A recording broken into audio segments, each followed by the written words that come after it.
Today I am going to make banana pudding. I have a batch of bananas here that have gone bad. Now, mind you, we get these at Sam's Club, so you get two. We've already eaten part of this batch, and this is the other half that's left over here. So I Googled best things to make with very ripe bananas, and I got this banana pudding recipe. And it caught my eye because it said cuisine British. When I got my Ancestry.com back, it said I was like 69% Great Britain. I was like, wow. Since then they've narrowed it down and it's like 45% Scottish. So I don't know what it means by British, but whatever, it doesn't matter. But that caught my eye because of that. So I'm going to make banana pudding. Now, it says 5 large ripe bananas. So I'm gonna get busy doing this. Now, I know the secret to this is taking it from the back side and going, and it takes those little strings off. So that's what I'm doing here. I have just come across really liking bananas. I used to not like them because when I was in college, our teacher had like 5 things on her plate. And she said, pick one of these things and that's the exercise that you will do. So there was a carrot. Carrots is one of my favorite things, but I'm like, God, that's probably an unhealthy thing because it's low in calories, blah, blah, blah. So I picked the banana thinking it was the most healthiest thing on the plate. There was a cookie there too, and a carrot and a banana, and then something else I can't remember, and like a pretzel or something. Well, I picked a banana. The banana was the one that made you do the most. If I would have picked the carrot, I could have gone home. I wouldn't have had to have done anything. But no, I picked the banana thinking I was picking the better thing. I had to go up and down these steps like 20 times.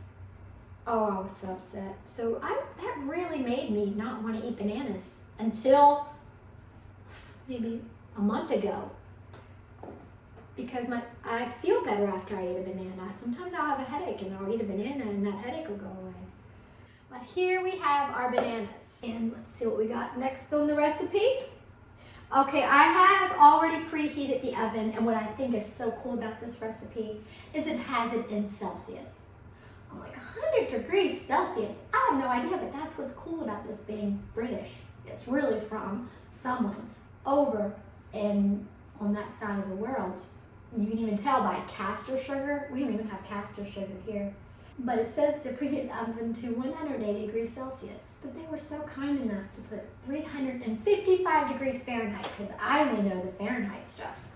Look, and then it says grease a 20 centimeter pan. What the heck is 20 centimeters? But 8-inch round. But this, I don't know what it is. Even in America, I have no idea. Looks like it's probably 9 inches. It doesn't matter. It'll be all right. Well, and then they got, which I think is really cool, mash the bananas into a pulp. I think that's so cool. Mash the bananas into a pulp. I'm gonna have fun here. And mash bananas. I'm about ready to just eat it just like this. Forget putting it in the oven. I'm seriously thinking about not making banana pudding. But I gotta get back on track. I'm gonna make banana pudding. All right, this serving's for 4, so yes, we get a big old clump, and it'll only be 474 calories. That's a lot though. It'll be okay, be dessert. All right, so we need 50 grams of melted butter. What the heck is 50 grams of melted butter? I have no idea. I go by tablespoons. 2 ounces. 2 ounces. And I go by ounces too. Luckily it's in parentheses. 2 ounces. I got it. Yippee-ki-yay. Now, it says melted. So I'm going to melt this. And while that is melting, it says to grease the round dish. So I'm going to do that with my little olive oil. could use butter. I'm gonna do this. Maybe that'll be healthier. And I'm gonna set that aside. So we mashed the bananas into a pulp. We are going to mix in the melted butter,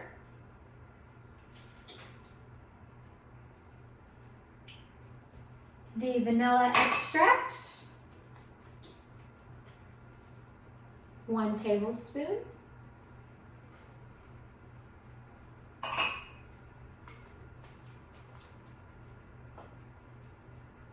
and it says 115 grams of castor sugar or granulated white sugar. But guess what I'm using? I've already measured this. It says 1/2 cup or 4 ounces down in parentheses, which is wonderful. I am using a different kind of sugar. I do have regular sugar, but I use it for the hummingbirds and I don't want to use it up. So I'm using this alternative baking sugar, 1-to-1 substitute. So that's going in. 4 ounces, 1/2 cup of sugar, whatever kind you want to use. And then it says a beaten egg.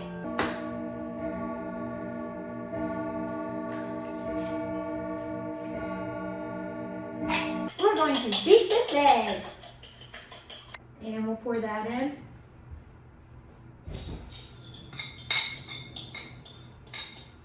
We have the sifted flour. Sifted. I love to use things in my pantry. If I have a ton of regular flour, I would have been using that. But I have this almond flour and I want to use that. So I mix them and we shall see what happens. Ta-da! Oh, this is so much fun. And it says, mix this. I'm not getting out my mixer, so I'm going to stir and make a very well mix with my fork. I think that's good. It's good in my opinion. So let's see what it says to do next. All right, pour into the dish and bake for 45 minutes until golden brown. I have our oven on over here already. Turned it on a little while ago. It is now at 355. So if you're in America, it's 355 degrees. If you are over in Europe or that area, Mediterranean, it is 180 degrees Celsius. However, we have to wait 45 minutes. Dang, that's a long time.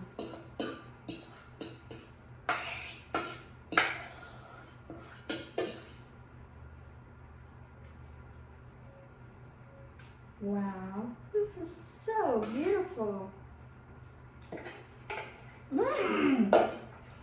Oh my gosh, this will make 4 servings for 45 minutes. I'm gonna put it in the oven. Well, it's done. It's been 45 minutes. I have already clicked it off. Doesn't it look beautiful? It's delicious. I'm telling you, you gotta make it, you gotta try it.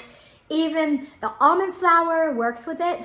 So regular flour, almond flour, I say go for it. You're gonna love it, especially if you got a ton of ripe bananas that are gonna go to waste anyways. Make this. Delicious. Approved. May God bless you. I hope you have a beautiful day. I hope you try to make this banana pudding. Put the recipe in the description. Have a blessed, a beautiful, and a wonderful day. Until next time.